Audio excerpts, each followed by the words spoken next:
காரணங்கள் போல் ஐயன் வந்து என்னுளம் புகுந்து கோயில் கொண்டனன்.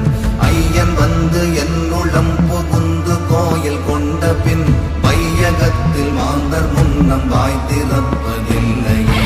ஓம் நமச்சிவாய ஓம் ஓம் நமச்சிவாய ஓம் நமச்சிவாய ஓம் ஓம் நமச்சிவாய ஓம் நமச்சிவாய ஓம் ஓம் நமச்சிவாய ஓம் நமச்சிவாய ஓம் ஓம் நமச்சிவாய.